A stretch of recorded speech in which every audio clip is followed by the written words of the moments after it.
നമസ്കാരം. പശ്ചിമ ബംഗാൾ തെരഞ്ഞെടുപ്പ് നടക്കാനിരിക്കുന്ന നിയമസഭാ തെരഞ്ഞെടുപ്പ് നടക്കാനിരിക്കുന്ന ഒരു സംസ്ഥാനമാണ്. ഈ വരുന്ന 23-നും ഏപ്രിൽ മാസം 23-നും 29-നും 2 ഘട്ടമായിട്ടാണ് ബംഗാളിൽ തെരഞ്ഞെടുപ്പ് നടക്കാൻ പോകുന്നത്. എന്നാൽ പശ്ചിമ ബംഗാൾ തെരഞ്ഞെടുപ്പിൽ ഇപ്പോഴും ചില ആശയക്കുഴപ്പങ്ങൾ അവിടുത്തെ മുഖ്യമന്ത്രിക്കും തൃണമൂൽ കോൺഗ്രസിനും എല്ലാം ഉണ്ട്. ആ ആശയക്കുഴപ്പം ആ സംസ്ഥാനത്ത് നടപ്പിലാക്കിയ വോട്ടർ പട്ടിക സൂക്ഷ്മ പരിശോധന SIRനെ കുറിച്ച് തന്നെയാണ്. SIRനെ അതിനിശിതമായി വിമർശിച്ചു കൊണ്ടിരുന്ന ഒരു നേതാവാണ് മമതാ ബാനർജി. SIRന് എതിരായി ആ പാർട്ടി നിലപാടെടുത്തു കഴിഞ്ഞിരുന്നു. എന്നാൽ SIRനെ മരവിപ്പിക്കാനും SIRനിടയിൽ തടസ്സവാദങ്ങൾ സൃഷ്ടിക്കാനുമൊക്കെ മമത പലകുറി ശ്രമിച്ചിരുന്നു. വക്കീൽ കോട്ട് അണിഞ്ഞുകൊണ്ട് സുപ്രീം കോടതിയിൽ പോയി SIRനെതിരെ വാദിച്ചതെല്ലാം നമ്മൾ കണ്ടതാണ്. പക്ഷേ ഈ ശ്രമങ്ങളെല്ലാം പാഴായിപ്പോയി. SIR നടപ്പാക്കേണ്ട ഒരു കാര്യം തന്നെയാണ്. SIR വോട്ടർ പട്ടിക സൂക്ഷ്മ പരിശോധന തെരഞ്ഞെടുപ്പ് കമ്മീഷൻ്റെ കടമയാണ്. ആ കടമ തെരഞ്ഞെടുപ്പ് കമ്മീഷൻ നിർവഹിക്കുന്നു. അതിനുള്ളിൽ ഇടപെടാൻ നിവർത്തിയില്ല എന്ന് സുപ്രീം കോടതിയും രാജ്യത്തെ വിവിധ കോടതികളുമെല്ലാം പറഞ്ഞു കഴിഞ്ഞിരിക്കുന്നു. പക്ഷേ ഇപ്പോഴും SIRനെ തടയിടാൻ, SIR നടപടിക്രമങ്ങൾക്ക് തടസ്സമുണ്ടാക്കാൻ മമതാ ബാനർജി ശ്രമിക്കുന്നു എന്നുള്ളതിൻ്റെ ഏറ്റവും ഒടുവിലത്തെ തെളിവാണ് കഴിഞ്ഞ ദിവസം ബംഗാളിൽ നടന്ന സംഭവം. ബംഗാളിൽ SIRനെതിരെ പ്രതിഷേധിച്ചുകൊണ്ട് തൃണമൂൽ കോൺഗ്രസിൻ്റെ പ്രവർത്തകർ, സ്ത്രീകളടക്കമുള്ള തൃണമൂൽ കോൺഗ്രസിൻ്റെ പ്രവർത്തകർ ജുഡീഷ്യൽ ഉദ്യോഗസ്ഥന്മാരെ ബന്ദികളാക്കി വെച്ചു എന്നുള്ളതാണ്.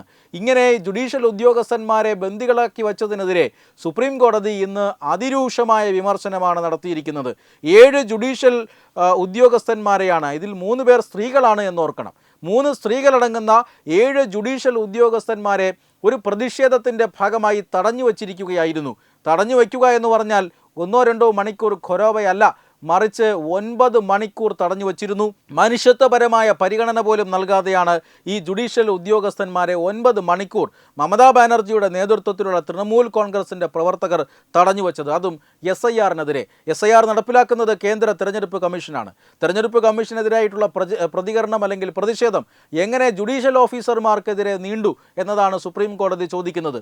രാജ്യത്തെ വളരെ പ്രധാനപ്പെട്ട മേഖലയായ ജുഡീഷ്യൽ ഓഫീസർമാർ, രാജ്യത്തിന് വളരെ പ്രധാനപ്പെട്ട സേവനം ചെയ്യുന്ന ജുഡീഷ്യൽ ഓഫീസർമാർ, അവരുടെ കൃത്യനിർവഹണത്തെ പോലും തടസ്സപ്പെടുത്തിക്കൊണ്ട് 9 മണിക്കൂർ തൃണമൂൽ കോൺഗ്രസ് പ്രവർത്തകർ ബന്ദികളാക്കി വച്ചത് ശരിയായില്ല എന്നാണ് ഇന്നത്തെ സുപ്രീം കോടതിയുടെ വിമർശനം. മാത്രമല്ല, ആ വിമർശനം സംസ്ഥാനത്തെ പോലീസിനും സംസ്ഥാനത്തെ ഭരണകൂടത്തിനുമെതിരെയാണ്. ഇങ്ങനെ ഇത്രമാത്രം കൊടിയ അനീതി കൺമുന്നിൽ നടന്നിട്ടും എന്തുകൊണ്ടാണ് പോലീസ് ഉദ്യോഗസ്ഥർ ഇതിൽ ഇടപെടാത്തത്? ബന്ദികളെ മോചിപ്പിക്കാൻ പോലീസ് ഉദ്യോഗസ്ഥർ ശ്രമിക്കാത്തത് എന്തുകൊണ്ട്?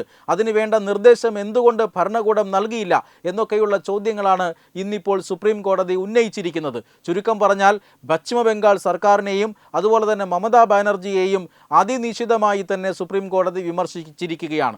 ഒരു നിമിഷം പോലും അധികാരത്തിൽ തുടരാൻ അവകാശമോ അധികാരമോ ഇല്ലാത്ത ഒരു സർക്കാരായി, ഒരു ധാർമ്മികത ഇല്ലാത്ത സർക്കാരായി ഇപ്പോൾ മമതാ ബാനർജി സർക്കാർ മാറിയിരിക്കുന്നു. ഒരു സംസ്ഥാനത്തെ 3 സ്ത്രീകൾ ഉൾപ്പെടെയുള്ള 7 ജുഡീഷ്യൽ ഉദ്യോഗസ്ഥരെ 9 മണിക്കൂർ തടഞ്ഞു വച്ചിട്ടും പോലീസിന് ഒരു ഇല അനക്കാൻ സാധിച്ചിട്ടില്ല, ഒരു വിരൽ അനക്കാൻ സാധിച്ചിട്ടില്ല.